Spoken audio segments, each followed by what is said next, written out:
जय माता दी।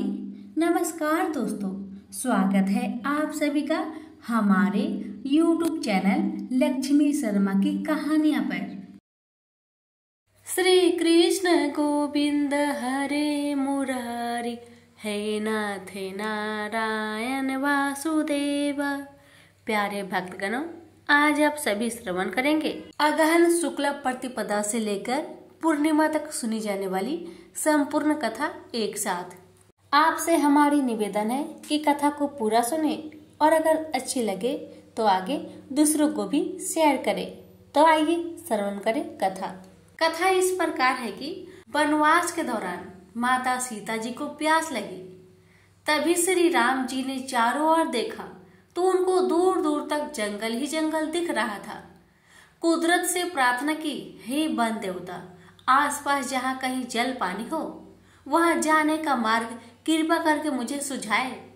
तभी वहां एक मोर ने आकर श्री राम जी से कहा कि आगे थोड़ी दूर पर एक जलाशय है, चलिए मैं आपको मार्ग पथ दिखाता हूँ, किंतु मार्ग में हमारी भूल चूक होने की संभावना है।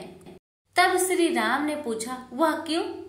तब मोर ने उत्तर दिया कि मैं उड़ता हुआ जाऊंगा और आप चलते हुए जाएंगे, इसलिए मार्ग में मैं अपना एक एक पंख बिखेरता हुआ जाऊंगा। उस पंख के सहारे आप जलाशय तक पहुंच ही जाएंगे। आपको मैं यहाँ पर एक स्पष्ट बात बता दूं कि मोर के पंख एक विशेष समय एवं एक विशेष ऋतु में ही बिखरते हैं। अगर वह अपनी इच्छा विरुद्ध पंखों को बिखरेगा तो उसकी मृत्यु हो जाती है। और वही हुआ।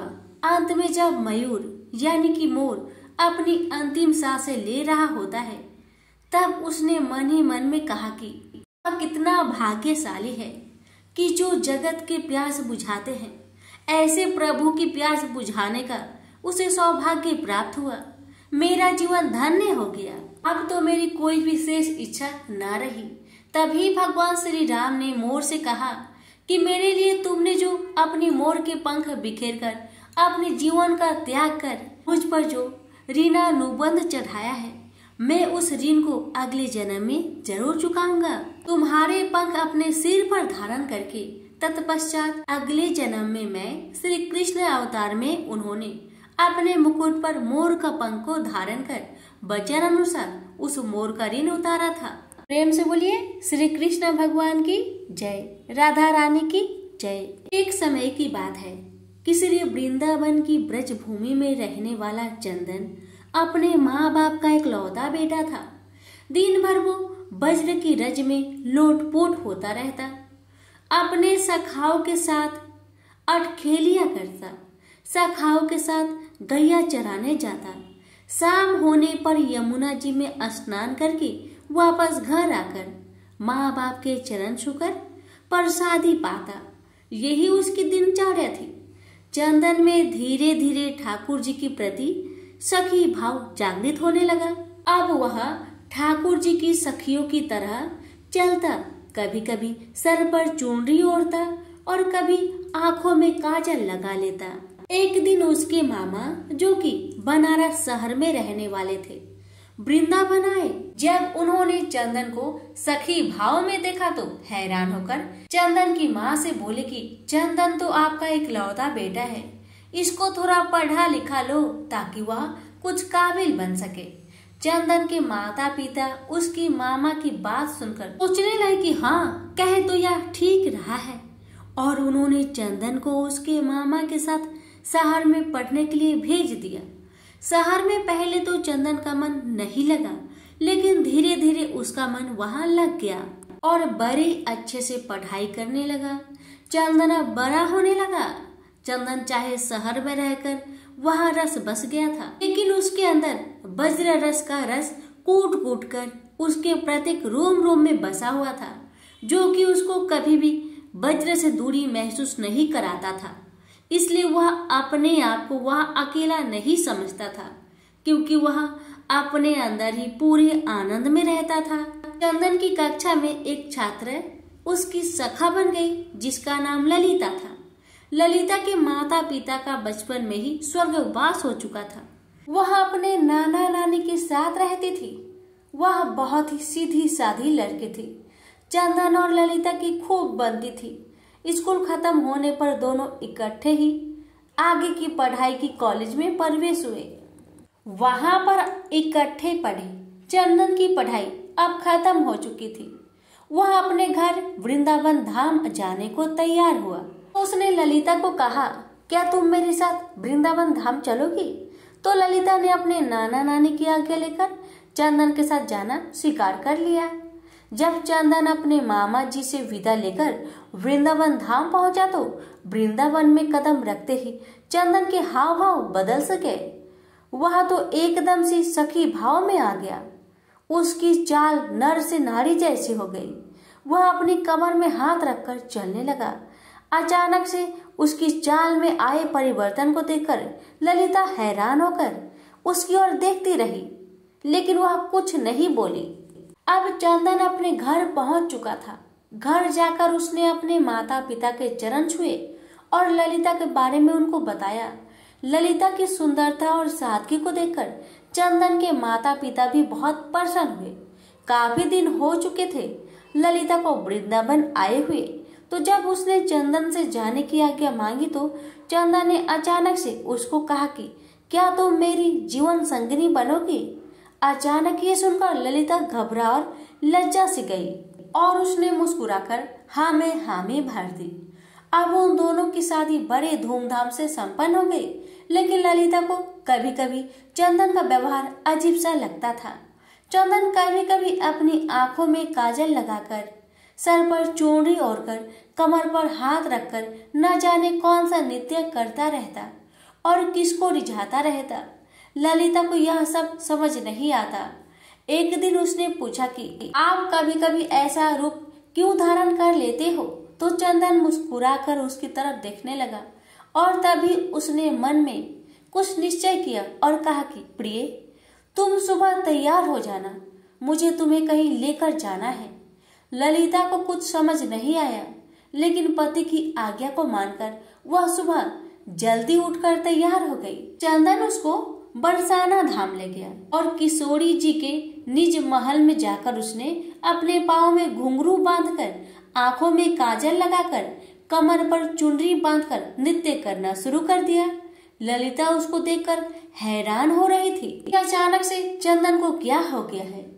वह तो बस अपनी धुन में किशोरी जी के आगे नृत्य करता जा रहा था। उसका नृत्य इतना मंत्र मुक्त करने वाला था कि वहां पर आए सभी भक्तजन ठिठक कर उसके नृत्य का आनंद ले रहे थे। बाहर से कभी कभी पवन का एक झोंका आकर चंदन के नृत्य का आनंद ले जाता और तो कभी कभी सूरज की किरणें अंदर आकर चंदन के पैरों में बजते। नूपुर से निकली राधे राधे की ध्वनि को सुनकर आनंदित हो जाते। जब चंदन थोड़ा शांत हुआ तो उसने ललिता को बताया कि यह हमारी लाडली सरकार है, इनको नमन करो। ललिता को तब भी कुछ समझ न आया। वह अभी भी असमंजस में थी। किशोरी जी को प्रणाम करके वह वापिस वृंदावन आ गए। दूसरी ओर उसी शाम ठाकुर जी और किशोरी जी यमुना जी में नौका विहार करने के लिए निकले। नौका बहुत ही सुंदर तरीके से सजी हुई थी। नौका में चारों ओर कमल और मोगरे के फूल लगे हुए थे। नौका में ठाकुर जी और किशोरी जी आमने सामने बैठकर एक दूसरे के रूप रस का पान कर रहे थे और उनके पीछे बैठी एक सखी हाथ में पतवार को लिए नौका को चला रही थी। अभी अचानक से सखी के हाथ से पतवार छूटकर यमुना में चली गई और वो घबरा सी गई और घबराहट के कारण वह अपने पैरों के नाखून से नौका की भूमि को देखने लगी। तभी अचानक से ठाकुर जी का ध्यान पीछे बैठी सखी पर पड़ा और बोली, अरे सखी, इतनी घबराई हुई क्यों हो? उसने हाथ जोड़कर बड़ी विनम्रता से कहा, कन्हैया, मेरी पतवार यमुना जी में गिर गई है। तो ठाकुर जी मुस्कुराकर बोले, इसमें घबराने की क्या बात है? और आंखों में उन्होंने किशोरी जी को कुछ इशारा किया। अब एक तरफ से किशोरी जी ने और दूसरी तरफ से ठाकुर जी ने अपने हाथ को यमुना जी में डाल दिया और वह दोनों अपने दोनों हाथों को पतवार की तरह चलाने लगे। झुकने के कारण किशोरी जी के सिर पर ओढ़ी चुनरी यमुना जी में भीग रही थी और उधर दूसरी तरफ ठाकुर जी का गले में पड़ा पीताम्बर यमुना जी में भीग रहा था। हाथों पर पीताम्बर और चुनरी पर लगा इत्र यमुना जी में घुल मिल गया। ठाकुर जी और किशोरी जी ने अपने हाथों से उस नाव को किनारे पर लगाया। अगले दिन ललिता की सास और ससुर चंदन के मामा के यहाँ कुछ काम के लिए चले आए। अब घर में ललिता और चंदन अकेले थे। चंदन सुबह ही सुबह अपने काम पर चला गया और ललिता हाथ में मटकी को लेकर यमुना जी से जल भरकर ले आई। आज घर में कोई नहीं था, इसलिए जब ललिता ने मटकी में से जल को थोड़ा सा पिया तो उसमें इतनी सुंदर इत्र की खुशबू को महसूस करके वह बहुत प्रसन्नता से भर गई। धीरे धीरे उसने उस मटकी में से काफी जल पिया और जब थोड़ा सा जल शेष बचा तो उसका ध्यान मटकी में पड़ा तो वह क्या देखती है कि नौका में बैठकर विहार करते किशोरी जी और लाल जी नजर आ रहे हैं। ललिता घबरा कर दीवार के सहारे टेक लगाकर खड़ी हो गई। उसको कुछ सूझ नहीं रहा था। मटकी से पिया हुआ जल धीरे धीरे अब उसके पूरे शरीर में फैल गया था। उसकी आंखों में न जाने कैसा अश्रुधारा बहने लगी। इतने में चंदन बाहर से आया और अपनी पत्नी की ऐसी दशा देखकर उसने पूछा, प्रिय क्या हुआ? ललिता के मुख से कुछ भी नहीं निकल रहा था, परंतु उसके होठ कुछ कहने के लिए फरफरा रहे थे। सांस जोर जोर से चल रही थी, आंखों की पलकें हिल भी नहीं रहे थे। चंदन ने जब उसको झिझोर कर बार बार पूछा तो उसने मटकी की तरफ इशारा किया। चंदन ने जब मटकी की तरफ देखा तो उसको भी मटकी में ठाकुर जी और किशोरी जी की नौका बिहार की छवि दिखाई दे रही थी और वह झूम झूम कर नाचने लगा और ललिता को पकड़कर उसने खींचकर जोर से अपने अंक में खींच लिया और कहने लगा, अरे प्रिय, आज तुझे ब्रज ने स्वीकार कर लिया है। आज तुझे मेरी श्यामा श्याम जी ने स्वीकार कर लिया है। ललिता कुछ समझ नहीं पा रही थी और चंदन की तरफ देखी जा रही थी। तो चंदन ने उसको समझाते हुए कहा कि तुम्हारे कोई पुण्य कर्म थे जो तुझे ब्रज में कदम रखने का सौभाग्य प्राप्त हुआ, लेकिन ब्रज में कदम रखकर तुम्हें सुख प्राप्त हो रहा था, लेकिन उस सुख को अनाद में बदलने के लिए तुझे किशोरी जी की आज्ञा की प्राप्ति जरूरी थी। इसलिए मैं तुझे बरसाना धाम ले गया था ताकि तुझे भी वहाँ पर किशोरी जी का आशीर्वाद प्राप्त हो। ये उनकी ही कृपा प्राप्ति है जो आज तुम्हें ठाकुर जी और किशोरी जी के नौका विहार के दर्शन इस मटके में प्राप्त हुए हैं, क्योंकि आज तुझे ठाकुर जी और किशोरी जी ने अपना लिया है। जो यमुना जी का जल धीरे धीरे उसके शरीर में प्रवेश हुआ था और ठाकुर और किशोरी जी की कृपा की छलनी से उसके पास नीचे बैठ गए थे और अब उसके पुण्य कर्म ऊपर थे, इसलिए ललिता को इस आनंद की प्राप्ति हो चुकी थी। ब्रज में तो हर कोई आता जाता रहता है और उसको सुख की प्राप्ति होती रहती है, लेकिन जिस पर ठाकुर जी व किशोरी जी की कृपा हो उसको सुख के साथ साथ ठाकुर जी की आनंद की भी प्राप्ति होती है। इसलिए हमें ठाकुर जी के मीठे आनंद को अपने रोम रोम में प्रवेश करके उस आनंद से प्राप्त प्रेम की मृत तृष्णा को इतना बढ़ाए कि वह प्रेम आंखों में निकलने वाले नमकीन आंसू के द्वारा बहकर ठाकुर जी और किशोरी जी के मीठे कृपा से सरोवर हो सके। तो प्रेम से बोलिए श्री कृष्ण भगवान की जय, राधा रानी की जय। बहुत समय पहले की बात है। एक आलसी लेकिन भोला भाला युवक था जिसका नाम था आनंद। दिन भर कोई काम नहीं करता, बस खाता ही रहता और सोया ही रहता। घर वालों ने कहा, चलो जाओ निकलो घर से, कोई काम धाम तो करते नहीं हो, बस पड़े रहते हो। वह घर से निकलकर यूं ही भटकते हुए एक आश्रम में पहुंचा। वहां उसने देखा कि एक गुरुजी है। उनके शिष्य कोई काम नहीं करते, बस मंदिर की पूजा करते हैं। उसने मन में सोचा, यह बढ़िया है, कोई काम धाम तो नहीं, बस पूजा ही तो करना है। गुरुजी के पास जाकर पूछा, क्या मैं यहाँ रह सकता हूँ गुरुजी? गुरुजी बोले, हाँ क्यों नहीं, जरूर। तब भोला बोला, लेकिन मैं कोई काम नहीं कर सकता। गुरुजी ने कहा, तुम्हें कोई काम करने की आवश्यकता नहीं, बस पूजा करनी होगी। आनंद ने कहा, ठीक है, मैं कर लूंगा। अब आनंद महाराज आश्रम में रहने लगे। ना तो कोई काम धाम, बस सारा दिन खाते रहो और प्रभु की भक्ति में गुनगुनाते रहो, भजन गाते रहो। इसी तरह करते करते महीना भर हो गया। फिर एक दिन आई एकादशी। उसने रसोई में जाकर देखा कि खाने की कोई तैयारी नहीं। तब उसने गुरुजी से पूछा, गुरुजी आज खाना नहीं बनेगा क्या?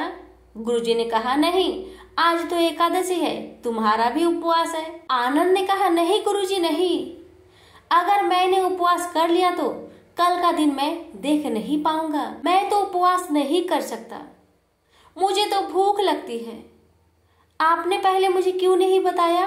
तो गुरुजी ने कहा, ठीक है आनंद, तुम उपवास मत करो, पर खाना भी तुम्हारे लिए यहाँ पर कोई नहीं बनाएगा, तुम्हें खाना खुद बनाना होगा। अब बेचारा आनंद करता भी तो क्या, खाना खुद बनाना पड़ा।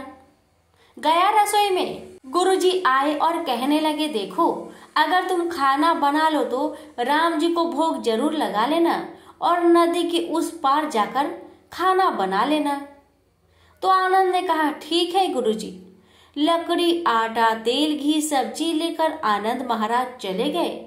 जैसा तैसा खाना भी बनाया। खाने लगा तो याद आया, गुरुजी ने कहा था कि पहले राम जी को भोग लगाना है और उसके बाद भोजन करना है। अब लगा आनंद भजन गाने, प्रभु राम आइए, श्री राम आइए, मेरे भोजन का भोग लगाइए। कोई ना आया तो बेचैन हो गया कि यहाँ तो भूख लग रही है और राम जी आ ही नहीं रहे हैं। भोला मानस जानता नहीं था कि प्रभु साक्षात तो आएंगे नहीं, पर गुरुजी की बात तो मानना भी जरूरी था। फिर उसने कहा, देखो प्रभु राम जी, मैं समझ गया कि आप क्यों नहीं आ रहे। मैंने रूखा सूखा बनाया है और आपको तो तरमाल खाने की आदत है, इसलिए नहीं आ रहे हैं। तो सुनो प्रभु, आज वहाँ भी कुछ नहीं बना है, सबको एकादशी है, खाना है तो यह भोग ही खा लो। श्री राम अपने भक्त की सरलता पर बड़े मुस्कुराए और सीता के साथ प्रकट हो गए। भक्त असमंजस में थे। गुरुजी ने तो कहा था कि राम जी आएंगे, पर यहाँ तो माता सीता भी आ गई है और मैंने तो भोजन बस 2 लोगों का ही बनाया है। फिर भी चलो कोई बात नहीं, आज मैं इन दोनों को ही भोजन खिला देता हूँ। इतना सोच विचार कर बोला, प्रभु मैं भूखा रह गया, लेकिन मुझे आप दोनों को देखकर बड़ा अच्छा लग रहा है। लेकिन अगली एकादशी पर ऐसा ना करना, पहले बता देना कि आप कितने जन आ रहे हो। हाँ, थोड़ा जल्दी आ जाना। राम जी उसकी बात पर बड़े मोहित हुए, प्रसाद ग्रहण करके चले गए। अगली एकादशी तक यह भोला मानस सब कुछ भूल गया। उसे लगा प्रभु ऐसे ही आते होंगे और प्रसाद ग्रहण कर चले जाते होंगे। फिर एकादशी आई। गुरुजी से कहा, मैं चला अपना खाना बनाने, पर गुरुजी थोड़ा अनाज ज्यादा लगेगा, वहाँ 2 लोग आते हैं, ऐसा आनंद ने कहा। आनंद की बातों पर गुरुजी मुस्कुराए।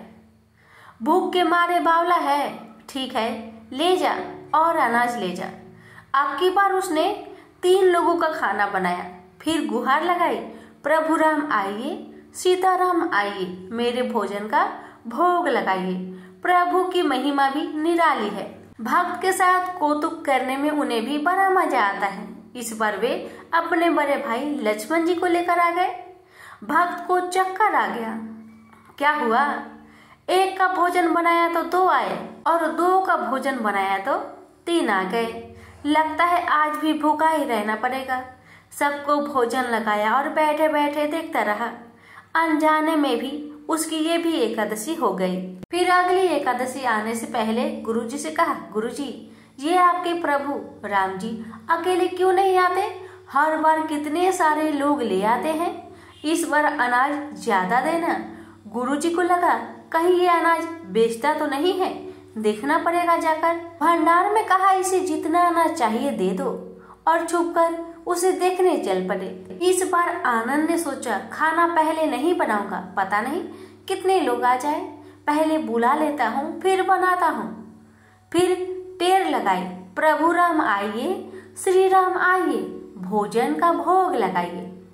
सारा राज दरबार मौजूद। इस बार तो हनुमान जी भी साथ आए, लेकिन यह क्या, प्रसाद तैयार नहीं। भक्त ठहरा भोला भाला, बोला प्रभु इस बार मैंने खाना नहीं बनाया। प्रभु ने पूछा क्यों? तो आनंद बोला मुझे मिलेगा तो है नहीं, फिर क्या फायदा बनाने का, आप ही बना लो और खुद ही खा लो। राम जी मुस्कुराए, सीता माता भी गदगद हो गई उसके मासूम जवाब से। लक्ष्मण जी बोले क्या करे प्रभु? प्रभु बोले भक्त की इच्छा है, पूरी तो करनी पड़ेगी, चलो लग जाए काम पर। लक्ष्मण जी ने कढ़ाई उठाई, माता सीता आटा छानने लगी और भक्त आनंद एक तरफ बैठकर देखता रहा। माता सीता रसोई बना रही थी। कई ऋषि मुनि, यक्ष, गंधर्व प्रसाद लेने आने लगे। इधर गुरुजी ने देखा खाना तो बना नहीं, भक्त एक कोने में बैठा है। पूछा बेटा क्या बात है, खाना क्यों नहीं बनाया? आनंद बोला अच्छा गुरुजी, आपने अच्छा किया कि यहाँ पे चले आए। देखिए गुरुजी, देखिए कितने लोग यहाँ पर आए हैं प्रभु के साथ। गुरुजी बोले मुझे तो कुछ नहीं दिख रहा, तुम्हारे और तुम्हारे अनाज के सिवा। भक्त ने माथा पकड़ लिया, एक तो इतनी मेहनत करवाते हैं प्रभु, भूखा भी रखते हैं और ऊपर से गुरुजी को दिख भी नहीं रहे, और बड़ी मुसीबत है। प्रभु से कहा आप गुरुजी को क्यों नहीं दिख रहे हैं? प्रभु बोले मैं उन्हें नहीं दिख सकता। आनंद बोला क्यों? वे तो बड़े पंडित हैं, ज्ञानी हैं, विद्वान हैं, उन्हें तो सब कुछ आता है, उनको क्यों नहीं दिखते आप?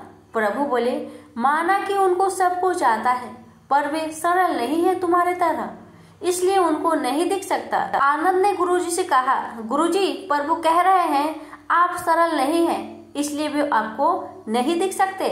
गुरुजी रोने लगे, वाकई मैंने सब कुछ पाया पर सरलता नहीं पा सका तुम्हारी तरह, और प्रभु तो मन की सरलता से ही मिलते हैं। प्रभु प्रकट हो गए और गुरु जी को भी दर्शन दिए।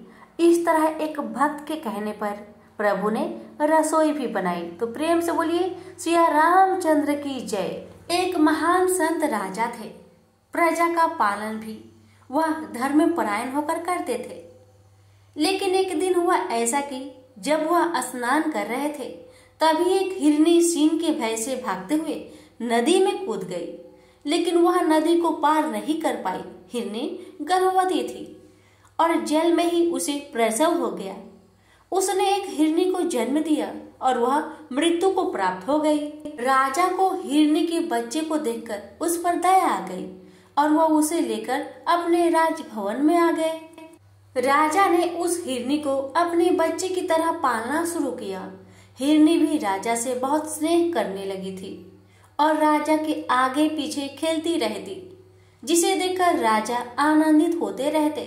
राजा का मोह हिरनी के बच्चे से बढ़ता चला गया और धीरे धीरे वह बूढ़े होकर मृत्यु को प्राप्त हो गए। लेकिन मृत्यु के समय भी उस हिरनी से उनका मोह समाप्त न हुआ। वह उसी के बारे में सोचते रहते।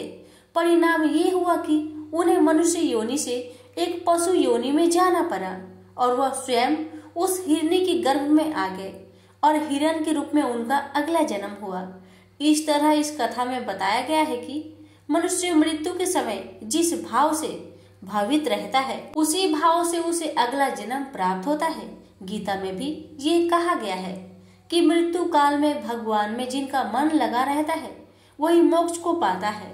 लेकिन यह बहुत कठिन है, क्योंकि जीवन भर जिस भाव से मनुष्य भावित रहता है वही भाव मृत्यु के समय उनके मन पर हावी रहता है। आपने देखा भी होगा कि घर में किसी की मृत्यु हो जाने के बाद अगर कुछ वर्षों में किसी बच्चे का जन्म होता है तो लोग कहते हैं कि घर के वही सदस्य लौटकर आपके घर में आए हैं। दरअसल यह उस व्यक्ति के अपने परिवार के प्रति मोह और कामना को दर्शाता है, क्योंकि मनुष्य अपनी कामनाओं और परिवार के मोह से जल्दी निकल नहीं पाते। गरुड़ पुराण में कर्मों की प्रधानता बताई गई है, जिसके अनुसार मनुष्य जैसा कर्म करता है उसी के अनुसार उसे अगला जन्म मिलता है। इसलिए कर्म और कामना इन दोनों को ही मनुष्य के अगले जन्म का कारण माना जाता है। प्रेम से बोलिए विष्णु भगवान की जय। एक बुढ़िया माई थी, मिट्टी के गणेश जी की पूजा करती थी, रोज बनाए रोज गल जाए। एक सेठ का मकान बन रहा था, वो बोली पत्थर का गणेश बना दो। मिस्त्री बोले जितने हम तेरा पत्थर का गणेश गढ़ेंगे उतने में अपनी दीवार ना चिनेंगे। बुढ़िया बोली राम करे तुम्हारी दीवार टेढ़ी हो जाए। अब उनकी दीवार टेढ़ी हो गई, वो चीने और ढा देवे, चीने और ढा देवे। इस तरह करते करते शाम हो गई। शाम को सेठ आया, उसने कहा आज कुछ भी काम नहीं किया। वो कहने लगे एक बुढ़िया आई थी, वो कह रही थी मेरा पत्थर का गणेश गढ़ दो। हमने नहीं गढ़ा तो उसने कहा तुम्हारी दीवार टेढ़ी हो जाए। तब से दीवार सीधी नहीं बन रही है, बनाते हैं और ढा देते हैं। सेठ ने बुढ़िया को बुलवाई। सेठ ने कहा हम तेरा सोने का गणेश गढ़ देंगे, हमारी दीवार सीधी कर दो। सेठ ने बुढ़िया को सोने का गणेश गढ़ दिया। सेठ की दीवार सीधी हो गई।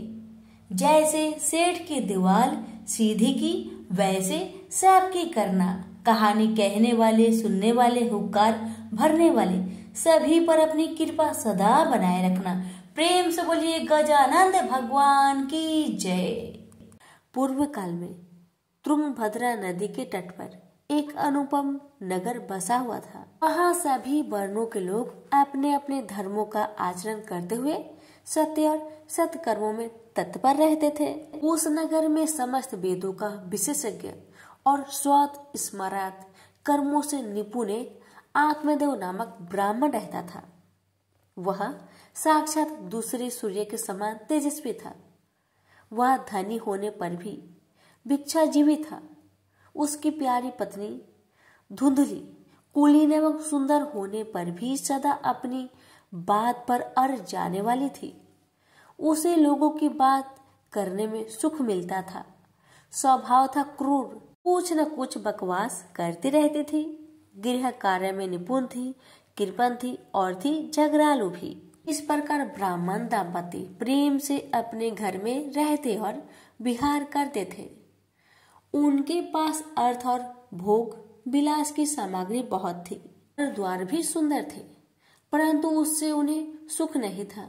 जब अवस्था बहुत ढल गई तब उन्होंने संतान के लिए तरह तरह के पुण्य कर्म आरंभ कर दिए और वे दीन दुखियों को गौ, पृथ्वी, स्वर्ण और वस्त्र आदि दान करने लगे। इस प्रकार धर्म मार्ग में उन्होंने अपना आधा धन समाप्त कर दिया। तो भी उन्हें पुत्र या पुत्री किसी का भी मुख देखने को न मिला। इसलिए अब वह ब्राह्मण बहुत ही चिंतातुर रहने लगा। एक दिन वह ब्राह्मण देवता बहुत दुखी होकर घर से निकलकर वन को चला गया। दोपहर के समय उसे प्यास लगी, इसलिए वह एक तालाब पर आया। संतान के अभाव के दुख ने उसके शरीर को बहुत सुखा दिया था, इसलिए थक जाने के कारण जल पीकर वह वहीं बैठ गया। 2 घड़ी बीतने पर वह एक सन्यासी महात्मा आए। जब ब्राह्मण देवता ने देखा कि वे जल पी चुके हैं, तब वह उनके पास गया और उनके चरणों में नमस्कार करने के बाद सामने खड़े होकर लंबी लंबी सांसें लेने लगा। सन्यासी ने पूछा, कहो ब्राह्मण देवता, रोते क्यों हो? ऐसी तुम्हें क्या भारी चिंता है? तुम जल्दी ही मुझे अपना दुख का कारण बताओ। ब्राह्मण ने कहा, महाराज, मैं अपने पूर्व जन्म के पापों से संचित दुख का क्या वर्णन करूं? अब मेरे पितर मेरे द्वारा दी हुई जलांजलि जल को अपनी चिंता जनित सांस से कुछ गर्म करके पीते हैं। देवता और ब्राह्मण मेरा दिया हुआ प्रसन्न मन से स्वीकार नहीं करते। संतान के लिए मैं इतना दुखी हो गया हूं कि मुझे सब सुना ही सुना दिखाई देता है। मैं प्राण त्यागने के लिए यहाँ आया हूँ। संतानहीन जीवन को धिक्कार है, संतानहीन गृह को धिक्कार है, संतानहीन धन को धिक्कार है और संतानहीन कुलों का धिक्कार है। मैं जिस गाय को पालता हूँ वह भी सर्वथा बाज हो जाती है। जो पेड़ लगाता हूँ उस पर भी फल फूल नहीं लगते। मेरे घर में जो फल आता है वह बहुत जल्दी सड़ जाता है। जब मैं ऐसा अभागा और पुत्रहीन हूँ तब फिर इस जीवन को ही रखकर मुझे क्या करना है।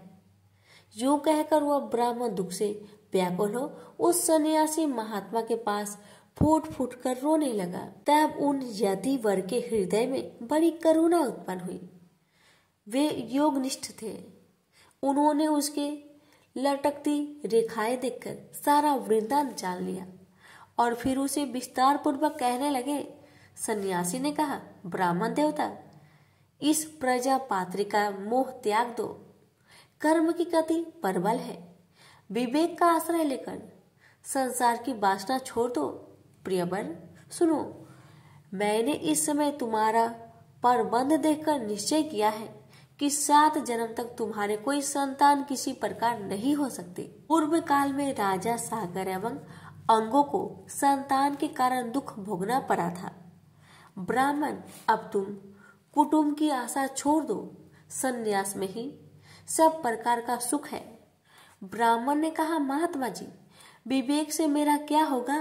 मुझे तो बलपूर्वक पुत्र दीजिए, नहीं तो मैं आपके सामने ही शोक मूर्छित होकर अपने प्राण त्याग दूंगा।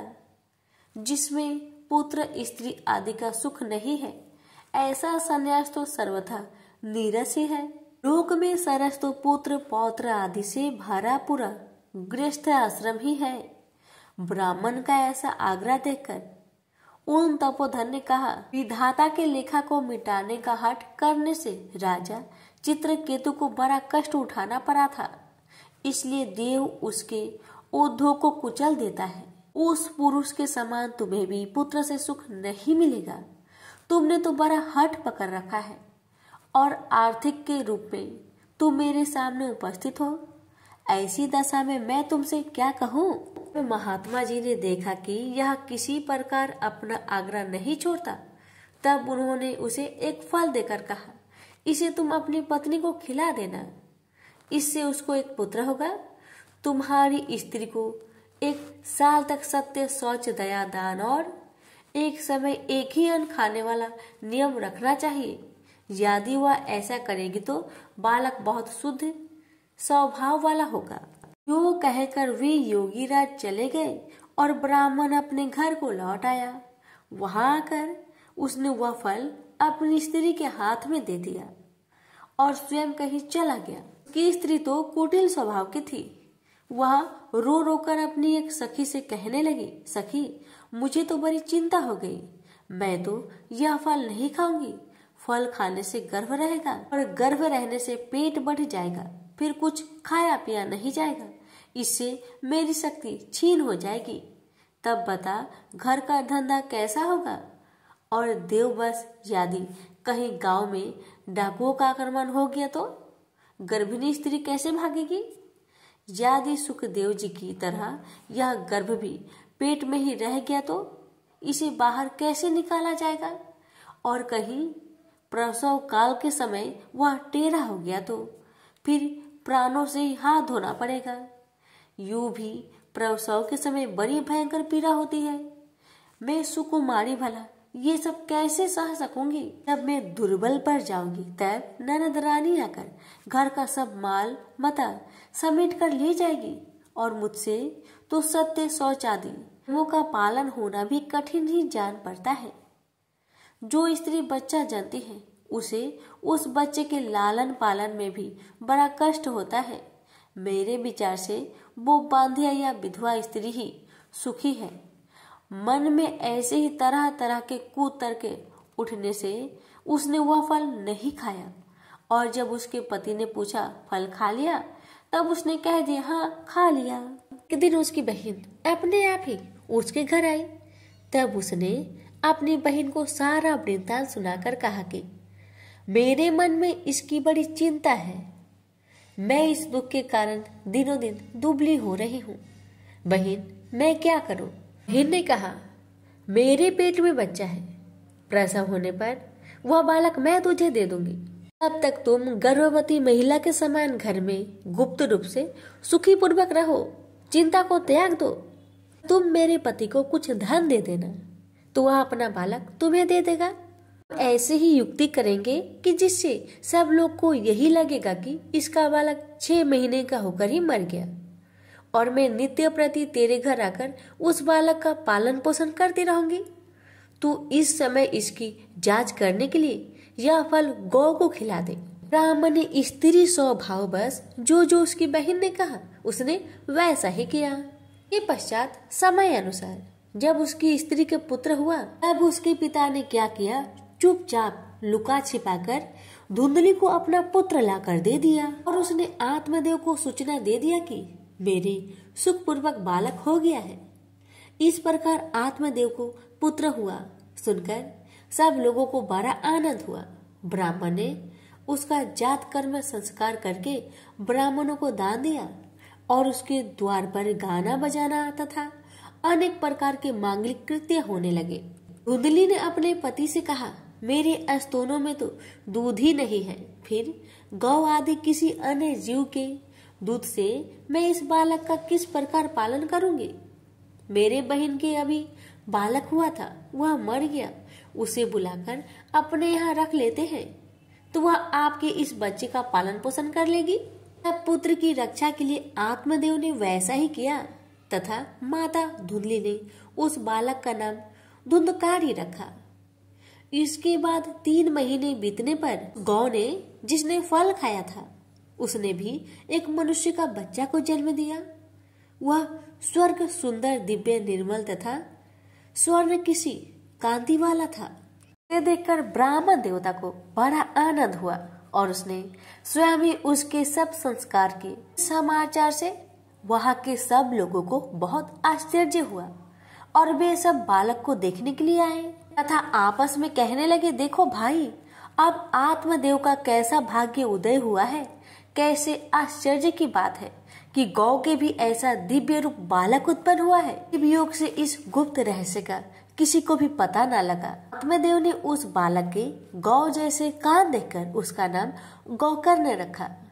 कुछ काल बीतने पर वे दोनों बालक जवान हो गए। उनमें गौकर्ण तो बड़ा पंडित और ज्ञानी हुआ, किंतु धुंधकारी बड़ा ही दुष्ट निकला। स्नान शौच आदि ब्राह्मणोचित आचारों का उसमें नाम भी न था, न ही कोई खान पान में ही उसका कोई परहेज था। क्रोध उसमें बहुत बढ़ा चढ़ा था। वह बुरी बुरी वस्तुओं संग्रह किया करता था। मुर्दे के हाथ से छुआ हुआ अन्न भी खा लेता था। दूसरों की चोरी करना और सब लोगों से देश बढ़ाना उसका स्वभाव बन गया था। छिपे छिपे वह दूसरों के घर में आग लगा देता था। दूसरों के बालकों को खिलाने के लिए अपने गोद में लेता और चट से ही कुएं में डाल देता। हिंसा का उसे व्यासन सा हो गया था। हर समय वह अस्त्र शस्त्र धारण किए रहता और बेचारे अंधे और दीन दुखियों को व्यर्थ में तंग करता। चंडालों से उसका विशेष प्रेम था। बस हाथों में फंदा लिए कुत्तों की टोली के साथ शिकारी टोल में घूमता रहता। वेश्याओं के जाल में फंसकर उसने अपने पिता की सारी संपत्ति नष्ट कर दी। एक दिन माता पिता को मार पीट कर घर से सब बर्तन भारे उठा ले गया।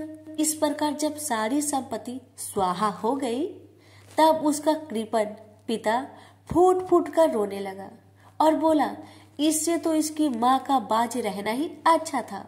कुपुत्र तो बड़ा ही दुखदायी होता है। अब मैं कहाँ रहूं, कहाँ जाऊं? मेरे संकटों का कौन काटेगा? हाय, मेरे ऊपर तो बड़ी विपत्ति आ पड़ी है। इस दुख के कारण अवश्य ही मुझे एक दिन प्राण छोड़ना पड़ेगा। उसी समय परम ज्ञानी गोकर्ण जी वहां आए और उन्होंने पिता को वैराग्य का उपदेश करते हुए बहुत समझाया। वो बोले, पिताजी, यह संसार आसार है, यह अत्यंत दुख रूप और मोह में डालने वाला है। पुत्र किसका, धन किसका? स्नेहवान पुरुष रात दिन दीपक के समान जलता रहता है। सुख ना तो इंद्र को है और ना चक्रवर्ती राजा को ही है, तो केवल विरक्त एकांत जीवी मुनि को। यह मेरा पुत्र है, इस अज्ञान को छोड़ दीजिए। मोह से नरक की प्राप्ति होगी। यह शरीर तो नष्ट ही होगा, इसलिए सब कुछ छोड़कर वन में चले जाइए। गोकर्ण के वचन सुनकर आत्मदेव वन में जाने के लिए तैयार हो गए और उनसे कहने लगा, बेटा, वन में रहकर मुझे क्या करना चाहिए यह मुझसे विस्तार पूर्वक कहो। मैं बड़ा मूर्ख हूँ। अब तक कर्म बस स्नेह पास में बधा हुआ की भांति इस घर रूप अंधेरे कुएं में ही पड़ा रहा हूँ। तुम बड़े दयालु हो, इससे मेरा उद्धार करो। गोकर्ण ने कहा, पिताजी, यह शरीर हड्डी, मांस और रुधिर का पिंड है, जिसे आप मैं मानना छोड़ दे और स्त्री पुत्र आदि को अपना कभी न माने। इस संसार को रात दिन क्षण भंगुर देखे, इसकी किसी भी वस्तु को अस्थायी समझकर उसमें राग न करे। बस एकमात्र वैराग्य से रसिक होकर भगवान की भक्ति में लगे रहे। भगवत जन ही सबसे बड़ा धर्म है। निरंतर उसी का आश्रय लिए रहे। अन्य सब प्रकार के लौकिक धर्म से मुख मोड़ ले। सदा साधु जनों की सेवा करे।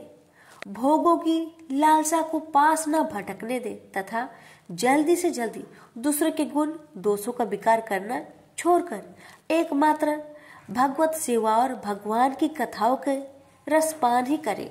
इस प्रकार पुत्र की वाणी से प्रभावित होकर आत्मदेव घर छोड़ दिया और वन की यात्रा की। यद्यपि उसकी आयु उस समय 60 वर्ष की हो चुकी थी, फिर भी बुद्धि में पूरी दृढ़ता थी। वही रात दिन भगवान की सेवा पूजा करने से और नियम पूर्वक भगवत के दशम स्कंद का पाठ करने से उसने भगवान श्री कृष्ण चंद्र को प्राप्त कर लिया। प्रेम से बोलिए श्री कृष्ण भगवान की जय, राधा रानी की जय।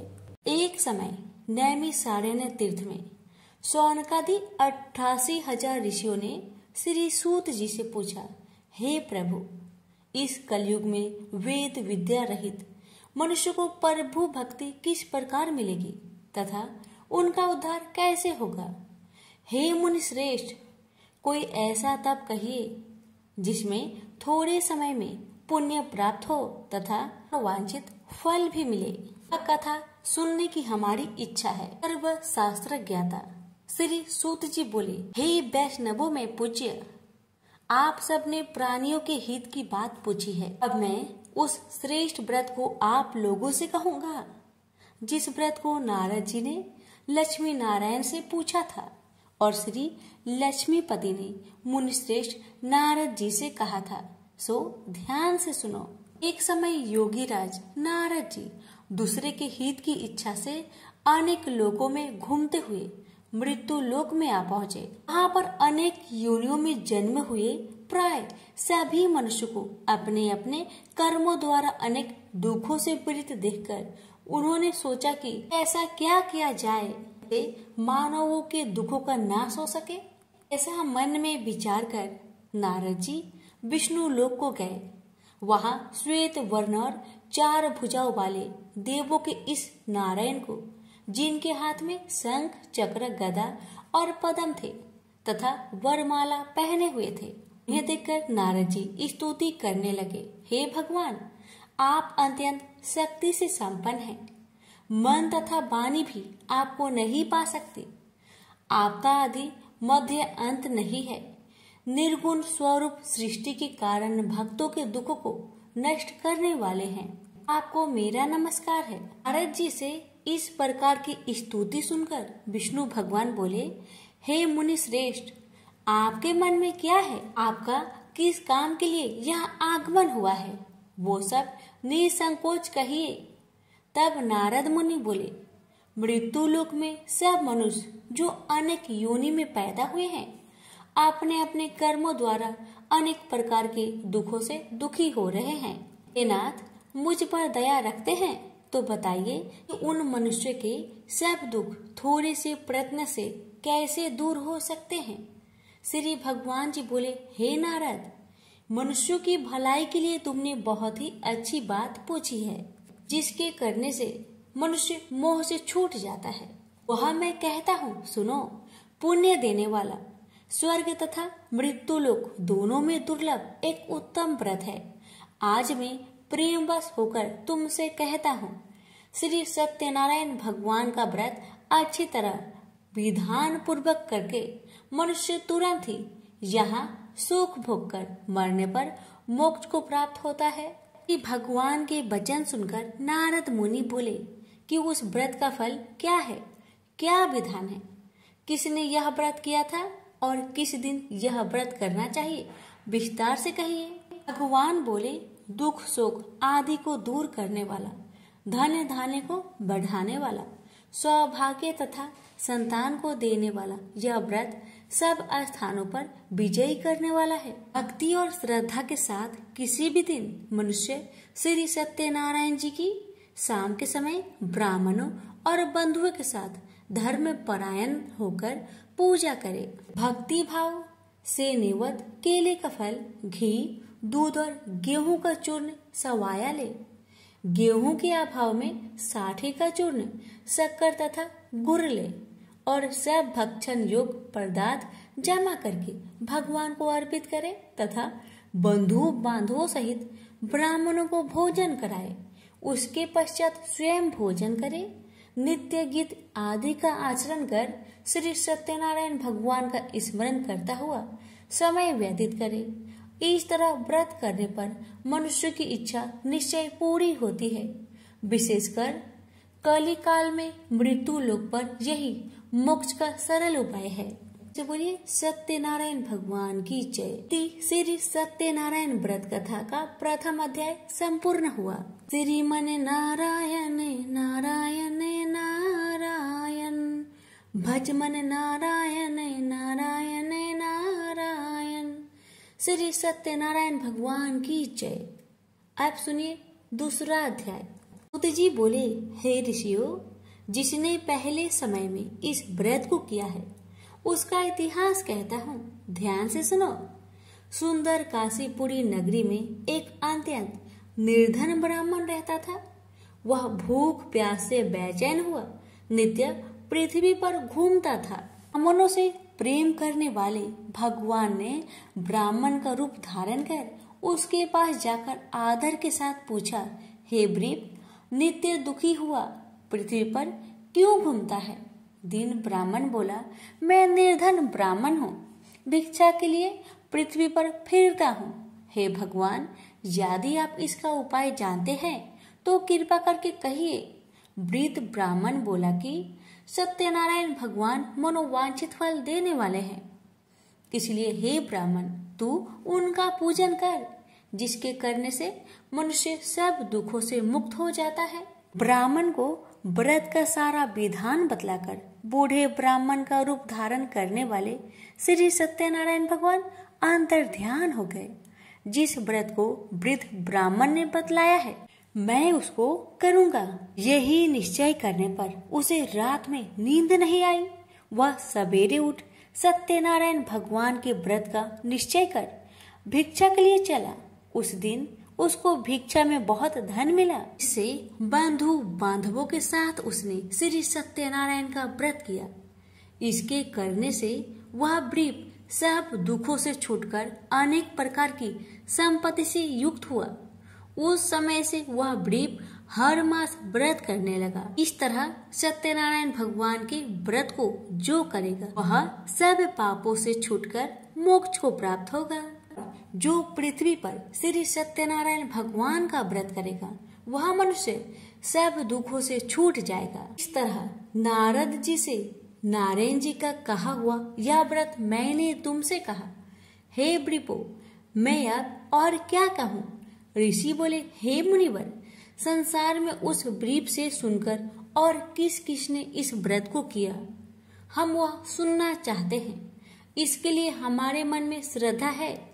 सूत जी बोले, हे मुनियों, जिसने इस व्रत को किया है वह सब सुनो।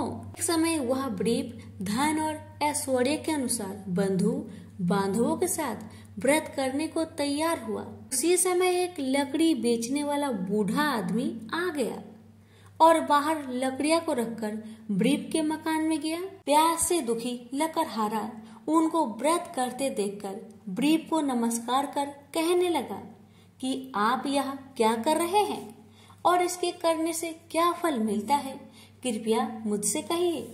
ब्राह्मण ने कहा, सब मनोकामनाओं को पूरा करने वाला यह श्री सत्यनारायण भगवान का व्रत है। इसकी ही कृपा से मेरे यहाँ धन्य धान्य आदि की वृद्धि हुई है। ब्रीफ से इस व्रत के बारे में जानकर लकड़हारा बहुत प्रसन्न हुआ। चरणामृत ले और प्रसाद खाने के बाद अपने घर को गया। लकड़हारे ने अपने मन में इस प्रकार का संकल्प किया कि आज ग्राम में लकड़ी बेचने से जो धन मिलेगा उसी से मैं श्री सत्यनारायण भगवान का उत्तम व्रत करूंगा। यह मन में विचार कर वह बूढ़ा आदमी लकड़ियां अपने सिर पर रखकर जिस नगर में धनवान लोग रह रहे थे ऐसे सुंदर नगर में गया। उस रोज वहां पर उसे उन लकड़ियों का दाम पहले दिनों से चौगुना मिला। वह बूढ़ा लकड़हारा दाम ले और अति प्रसन्न होकर पके केले की फली, शक्कर, घी, दूध, दही और गेहूं का चूर्ण इत्यादि श्री सत्यनारायण भगवान के व्रत की कुल सामग्रियों को लेकर अपने घर गया। फिर उसने अपने भाई बंधुओं को बुलवाकर विधि के साथ भगवान जी का पूजन और व्रत किया। उस व्रत के प्रभाव से वह बूढ़ा लकड़हारा धन, पुत्र आदि से युक्त हुआ और संसार के समस्त सुख भोगकर बैकुंठ को चला गया। श्री सत्यनारायण व्रत कथा का दूसरा अध्याय संपूर्ण है। श्रीमन नारायण नारायण नारायण, भज मन नारायण नारायण नारायण। श्री सत्यनारायण भगवान की जय। सुनिए तीसरा अध्याय। सूत जी बोले, हे श्रेष्ठ मुनियों, अब आगे की कथा कहता हूँ। पहले समय में उल्कामुख नाम का एक बुद्धिमान राजा था। वह सत्यवक्ता और जितेंद्रिय था। प्रतिदिन देव स्थानों पर जाता तथा गरीबों को धन देकर उनका कष्ट को दूर करता था। उसकी पत्नी कमल के समान मुख वाली और सती साध्वी थी। भद्रशिला नदी के तट पर उन दोनों ने श्री सत्यनारायण भगवान का व्रत किया। उस समय वहां एक साधु नामक वैश्य आया। उसके पास व्यापार के लिए बहुत सा धन था। राजा का व्रत करते हुए देखकर वह विनय के साथ पूछने लगा, हे राजन, भक्ति युक्त चित्त से आप क्या कर रहे हैं? मेरी सुनने की इच्छा है, सो आप यह मुझे बताइए। राजा बोला, हे साधु, अपने बांधवों के साथ पुत्र आदि की प्राप्ति के लिए एक महाशक्तिमान श्री सत्यनारायण भगवान का व्रत व पूजन किया जा रहा है। राजा के वचन सुनकर साधु आदर से बोला, हे राजन, मुझसे इस सब का विधान कहो, मैं भी आपके कथानुसार इस व्रत को करूंगा। मेरे भी कोई संतान नहीं है और इससे निश्चय ही होगी। राजा से सब विधान सुन व्यापार से निवृत्त हो वह आनंद के साथ घर गया। साधु ने अपनी स्त्री से संतान देने वाले उस व्रत का वर्णन सुनाया और कहा कि जब मेरी संतान होगी तब मैं इस व्रत को करूंगा। साधु ने ऐसे वचन अपनी स्त्री लीलावती से कही। एक दिन उसकी स्त्री लीलावती पति के साथ आनंदित हो सांसारिक धर्म में प्रवृत्त होकर श्री सत्यनारायण भगवान की कृपा से गर्भवती हो गई तथा 10वें महीने में उसके एक सुंदर कन्या का जन्म हुआ। दिनों दिन वह इस तरह बढ़ने लगी जैसे शुक्ल पक्ष का चंद्रमा बढ़ता है। कन्या का नाम कलावती रखा गया। तब लीलावती ने मीठे शब्द में अपने पति से कहा कि जो आपने संकल्प किया था कि सत्यनारायण भगवान का व्रत करूंगा, अब आप उसे करिए। साधु बोला, हे प्रिय, इसके विवाह पर करूंगा। इस प्रकार अपनी पत्नी को अवशासन दे वह नगर को गया। कलावती पितृगृह में वृद्धि को प्राप्त हो गई। साधु ने जब नगर में सखियों के साथ अपनी पुत्री को देखा तो तुरंत ही दूत को बुलाकर कहा कि कन्या के लिए कोई सुयोग वर देखकर लाओ। साधु की आज्ञा पाकर दूत कंचन नगर में पहुंचा और वहां पर खोज और देखभाल कर लड़की के लिए सुयोग बानिक पुत्र को ले आया। उस सुयोग लड़के को देखकर साधु ने अपने बंधु बांधवों सहित प्रसन्नचित अपनी पुत्री का विवाह उसके साथ कर दिया। किंतु दुर्भाग्य से विवाह के समय भी वह व्रत को करना भूल गया। श्री भगवान क्रोधित हो गए और श्राप दिया कि तुम्हें दारुण दुख प्राप्त होगा। अपने कार्य में कुशल साधु बनिया जमाता सहित समुद्र के समीप स्थित होकर रत्नासारपुर नगर में गया और वहां दोनों ससुर जमाई चंद्रकेतु राजा के उस नगर में व्यापार करने लगे। एक बार भगवान श्री सत्यनारायण की माया से प्रेरित कोई चोर राजा का धन चुराकर भाग जा रहा था, किंतु राजा के दूतों को आता देखकर चोर ने घबराकर भागते हुए राजा के धन को वही चुपचाप रख दिया जहां वे ससुर जमाई ठहरे हुए थे। जब दूतों ने साधु वैश्य के पास राजा के धन को रखा देखा तो दोनों को बांध कर ले गया और प्रसन्नता से दौड़ते हुए राजा के समीप जाकर बोला, यह दो चोर हम पकड़ के लाए हैं, कर आज्ञा दे।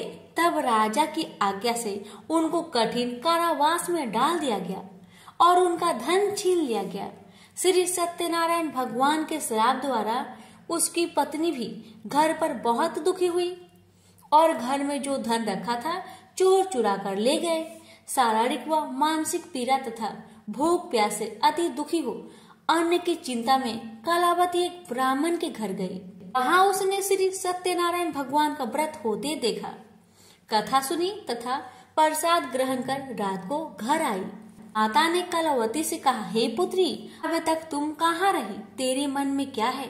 कलावती बोली, हे माता, मैंने एक ब्राह्मण के घर में श्री सत्यनारायण भगवान का व्रत देखा। कन्या के वचन सुनकर लीलावती भगवान की पूजन की तैयारी करने लगी। लीलावती ने परिवार और बंधुओं सहित श्री सत्यनारायण भगवान का पूजन किया और वर मांगा कि मेरे पति और दामाद शीघ्र घर आ जाए।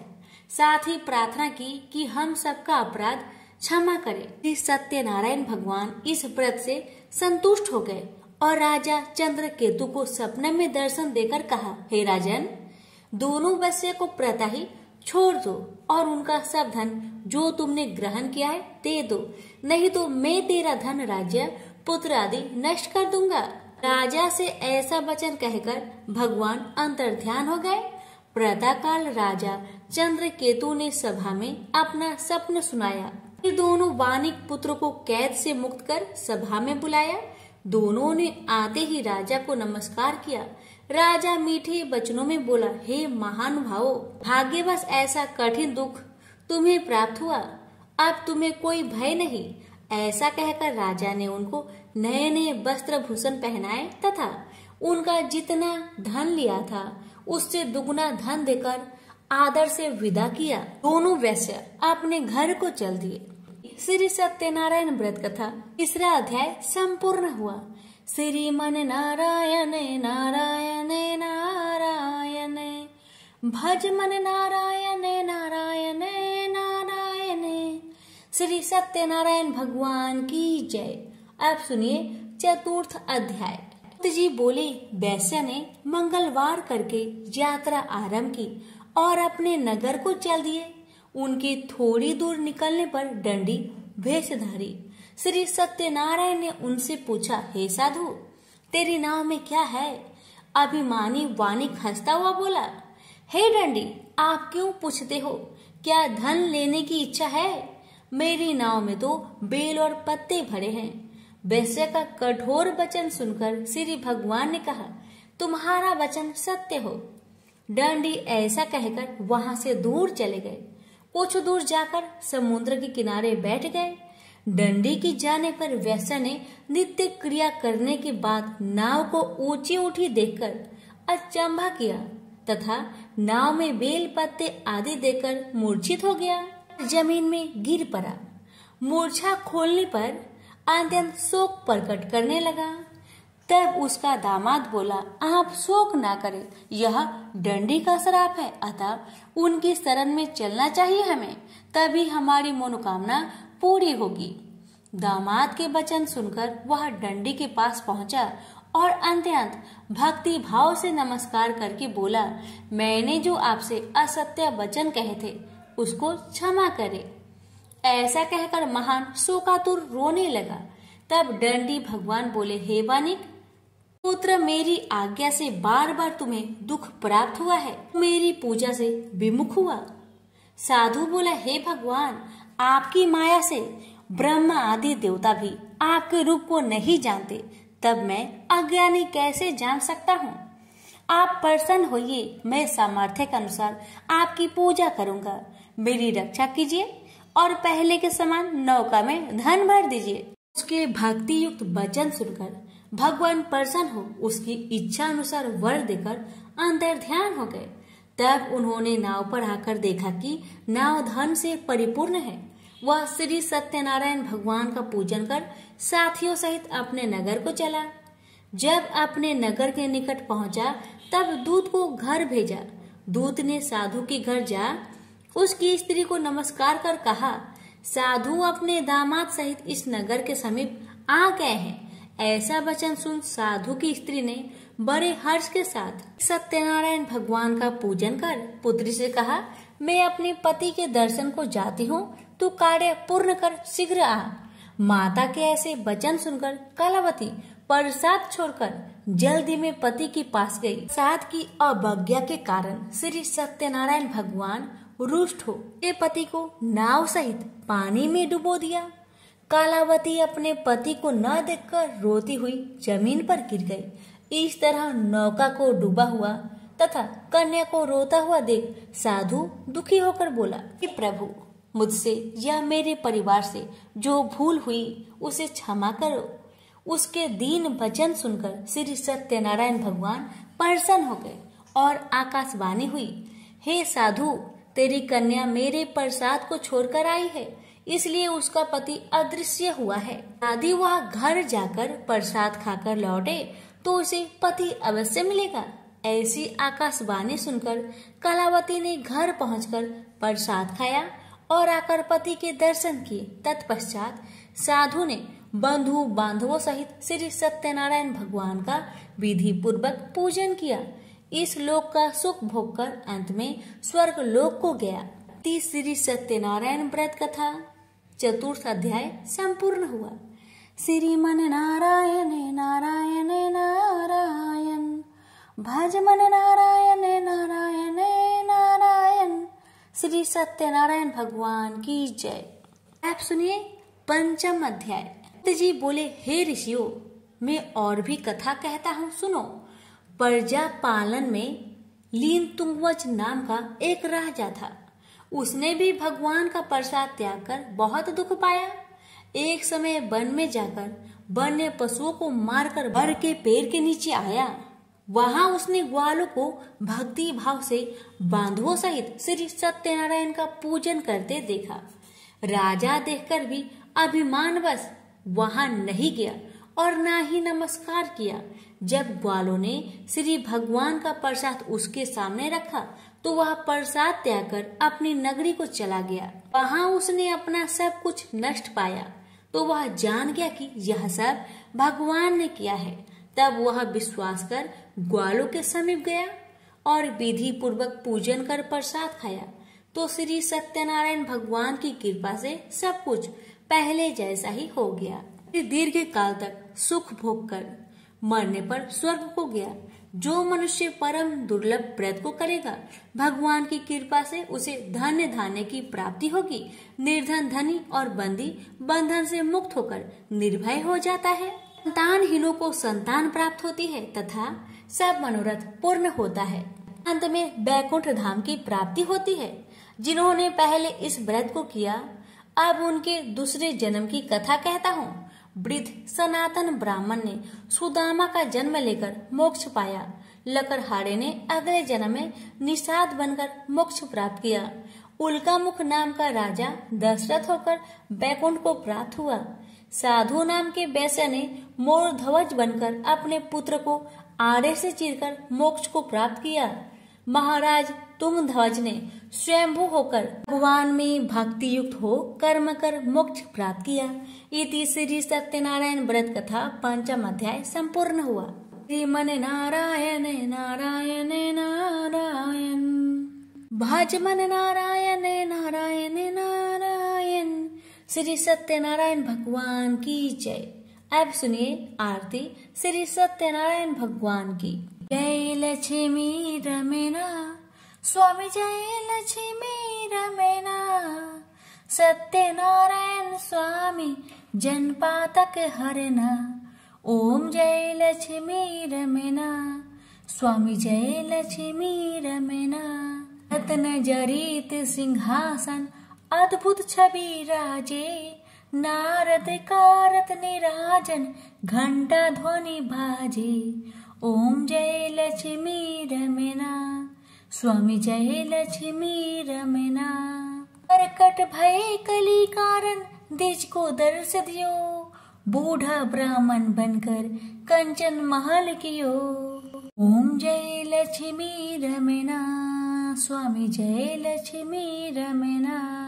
गुरु बल भील कठारो जिन पर कृपा करी, चंद्रचूर एक राजा तिनके विपत्ति हारी। ओम जय लक्ष्मी रमना, स्वामी जय लक्ष्मी रमना।